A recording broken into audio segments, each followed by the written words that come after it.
बिक गए मिश्रा जी। बड़े ताव के साथ कहा करते थे कि डिजिटल मीडिया में आए हैं, टीवी की दुनिया छोड़ कर आए हैं, यहीं से नाम कमाया, शोहरत कमाई, पहचान बनाया, नया रुतबा हासिल किया और आज जब डिजिटल मीडिया ने उन्हें सब कुछ दिया तो इसी का फायदा उठाकर वो वापस से टीवी की दुनिया में कदम रख चुके हैं। हाँ, वही दुनिया जिसे छोड़कर वो आज से 2 साल पहले आए थे। तब ऐसा लगा कि एक पत्रकार टीवी की दुनिया छोड़कर आया है, निष्पक्ष बातें करेगा, खबरें सटीक दिखाएगा और यहां पर टीवी के ऊपर जो आरोप लगते हैं वो नजर नहीं आएंगे। लोग ये कहा करते थे कि हम लोग टीवी को देखना बंद कर चुके हैं, वहां निष्पक्ष खबरें नहीं होती, लेकिन शुभांकर भैया हमारे निष्पक्ष खबरें दिखाते हैं, डंके की चोट पर सवाल पूछते हैं, चाहे सत्ता पक्ष हो या विपक्ष हो। लेकिन एक बार फिर से शुभांकर ने यह साबित कर दिया कि उन्हें वही दुनिया रास आती है और उन्होंने सिर्फ और सिर्फ इसे नाम कमाने के लिए, पहचान कमाने के लिए, दौलत शोहरत कमाने के लिए रखा था। असल में उनका मकसद वापस से टीवी में जाना ही था। जी बिल्कुल, क्योंकि अब एक बार फिर से शुभांकर मिश्रा टीवी की दुनिया में कदम रख चुके हैं। 2 साल का गैप के बाद वो अब एनडीटीवी में नजर आएंगे। वो 2 साल पहले आज तक में हुआ करते थे, वो छोड़कर वो डिजिटल मीडिया में आए। लोगों को लगा भैया इतना बड़ा चैनल छोड़कर एक एंकर आया है तो कुछ क्रांति लाएगा, और क्रांति लाए भी। अपने पॉडकास्ट के जरिए, अपने रिपोर्ट के जरिए उन्होंने नया मकाम भी हासिल किया। इसी डिजिटल मीडिया ने उन्हें पूरे भारत में न्यूज की इंडस्ट्री में अकेला ऐसा एंकर बना दिया जिसने स्टारडम हासिल कर लिया।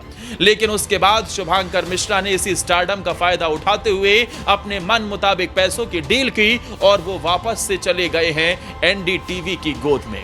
एनडीटीवी में उन्हें राहुल कंवल ने ज्वाइन करवाया है। राहुल कंवल जो आज तक में न्यूज डायरेक्टर के पद पर थे, राहुल कंवल जो भारत के अग्रणी पत्रकारों में से एक माने जाते हैं। अमित शाह के साथ निष्पक्षता से उनका इंटरव्यू हमेशा वायरल होता है, बेबाक इंटरव्यू।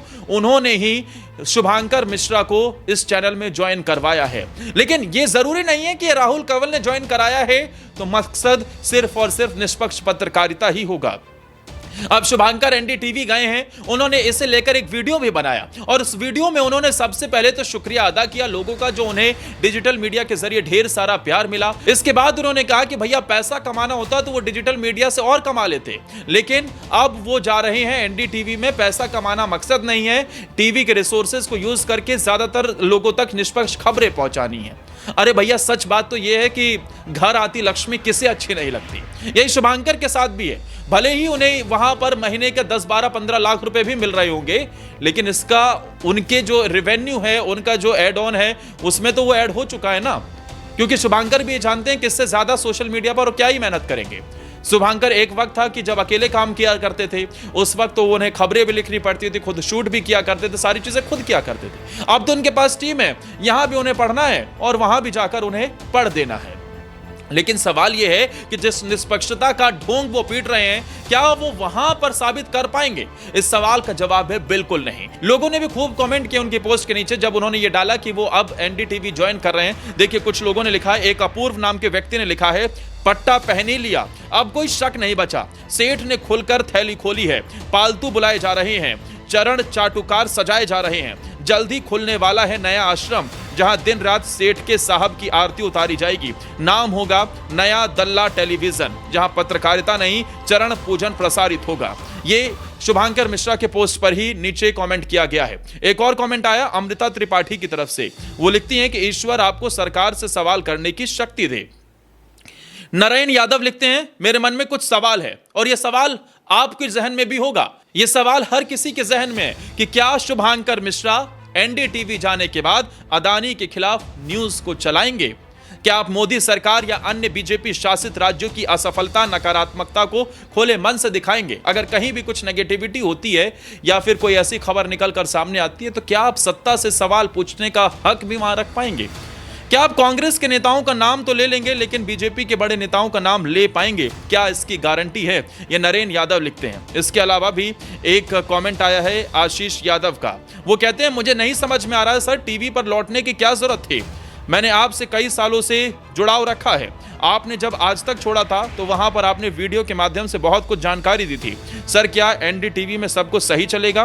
फिर आपसे निवेदन करता हूं कि आप अपना वीडियो बंद ना करें, खुद का वाला सर। यानी कि उन्हें इस बात को लेकर था कि कहीं शुभांकर ऐसा ना हो कि अपने डिजिटल मीडिया में भी वो जो वीडियोस वगैरह बनाते हैं वो बंद होगा। ऐसा तो नहीं होने वाला। शुभांकर कंसल्टिंग एडिटर के तौर पर वहां जा रहे हैं। शुभांकर के लिए एक बड़ी उपलब्धि जरूर है ये, क्योंकि वो टीवी में आज तक के अंदर भी एक न्यूज एंकर की भूमिका में थे और अब वो अपने दम पर एक नया मकाम हासिल कर रहे हैं, कंसल्टिंग एडिटर यानी कि कार्यकारी संपादक के तौर पर जा रहे हैं। ये वही पोस्ट है जिस पोस्ट पर सुधीर चौधरी आज तक में ब्लैक एंड व्हाइट किया करते थे। वो कंसल्टिंग एडिटर के तौर पर ही थे और कई बड़े पत्रकार जो होते हैं वो कंसल्टिंग एडिटर के तौर पर ही न्यूज चैनल्स ज्वाइन करते, जैसे सुशांत सिन्हा को आपने देखा है, वो भी टाइम्स नाउ नवभारत में कंसल्टिंग एडिटर के तौर पर ही है। कंसल्टिंग एडिटर का मतलब यह है कि टीवी को सिर्फ उनके 1 घंटे के शो से मतलब है, यानी एनडीटीवी को शुभांकर मिश्रा के 1 घंटे के शो से ही सिर्फ मतलब है। बाकी शुभांकर मिश्रा अपने चैनल पर क्या कर रहे हैं, किस तरीके की खबरें चला रहे हैं, यूट्यूब पर कैसे क्या कर रहे हैं, इस बात से कोई फर्क नहीं पड़ता। लेकिन सवाल तो सिर्फ इसी बात का है ना भाई साहब, क्योंकि अडानी ग्रुप अक्सर कई बातों को लेकर विवाद में रहता है। हाँ, मानते हैं कि सारी चीजें ठीक हो सकती हैं, लेकिन मान लीजिए कोई खबर आ गई, हाँ मतलब बेंगलुरु में हुए स्टैम्पेड को लेकर सरकार के साथ साथ सीधा विराट कोहली पर आरोप लगाने वाले शुभांकर कल को क्या अडानी के ऊपर किसी तरीके का सवाल पूछ पाएंगे? इसके अलावा क्या चैनल की कोई गाइडलाइन के अलग वो जा पाएंगे? उन्होंने इस बात का भी जिक्र किया कि वो एनडीटीवी इसलिए गए हैं क्योंकि उनकी बातों को उस चैनल ने माना है, उनकी शर्तों को माना है कि वो निष्पक्ष तरीके से खबरें दिखाएंगे। लेकिन सवाल तो इस बात का है कि एनडीटीवी जो अडानी ग्रुप का चैनल है, अडानी समूह ने इसे खरीद रखा है, क्या वो वहां जाकर निष्पक्ष पत्रकारिता कर पाएंगे? उन्हें यहां पर पैसा भर भर के मिला है, तो ये कहना कि भाई ये पैसे उसके लिए नहीं गए हैं, इस बात से कोई फर्क नहीं पड़ता, क्योंकि शुभांकर का डिजिटल मीडिया वाला काम तो वैसे ही चल रहा था, अब उसमें कुछ पैसा और जुड़ ही गया है। इसके अलावा शुभांकर मिश्रा निष्पक्षता की बात कर रहे हैं, तो ये कहीं ना कहीं केजरीवाल की तरह ही मुझे नजर आता है, जो केजरीवाल ये कहकर आए थे राजनीति में कि भैया मैं इसे साफ कर दूंगा, यहां पर अब निष्पक्ष बातें होंगी, यहां पर अब भ्रष्टाचार नहीं होगा, सारी चीजें साफ होंगी। लेकिन बाद में पता चला कि जिस पार्टी के ऊपर आरोप लगाया करते थे उसी कांग्रेस की गोद में जाकर वो बैठ गए। ऐसे ही हाल शुभांकर मिश्रा के दिखते हैं, निष्पक्षता का ढोंग जरूर पीट रहे हैं, लेकिन गोद में वहीं जाकर बैठे हैं जिसके ऊपर सीधे तौर पर आरोप लगते हैं। शुभांकर मिश्रा ने डिजिटल मीडिया में एक नया मकाम हासिल किया है। उनके आज यूट्यूब पर करीब 6 मिलियन के आसपास सब्सक्राइबर हैं। इसके अलावा शुभांकर के इंस्टाग्राम पर 12 मिलियन फॉलोअर हैं। वहीं फेसबुक पर भी करीब 8 मिलियन के आसपास फॉलोअर हैं, वो भी सिर्फ उनके मेन चैनल पर। इसके अलावा उनके पास कई सब ब्रांड भी हैं, चाहे न्यूज़ बुक की बात हो, भक्ति बुक की बात हो, ये सारे उनके अन्य चैनल हैं जहां अच्छी खासी फैन फॉलोइंग है। शुभांकर मिश्रा ने एक स्टारडम जरूर हासिल किया, लेकिन एक बार फिर से वो टीवी की उसी दुनिया में जा रही हैं जिसे छोड़कर वो कभी आया करते थे। दोस्तों, क्या आप मानते हैं शुभांकर का एनडीटीवी जाना सही फैसला है? एनडीटीवी में उनका रात 8 बजे शो आएगा, प्राइम टाइम स्लॉट उन्हें मिला है, जुलाई से उनका शो आएगा। लेकिन क्या आप शुभांकर को देखना पसंद करें? और क्या आप भी मानते हैं कि शुभांकर एनडीटीवी जैसे चैनल में जाकर, जैसे अडानी समूह ने टेक ओवर किया है, वहां वो निष्पक्ष पत्रकारिता कर पाएंगे, निष्पक्षता के साथ खबर दिखा पाएंगे? इस खबर पर आपकी क्या राय है? कमेंट करके जरूर बताइएगा, और वीडियो पसंद आई हो तो लाइक और शेयर भी जरूर कीजिएगा।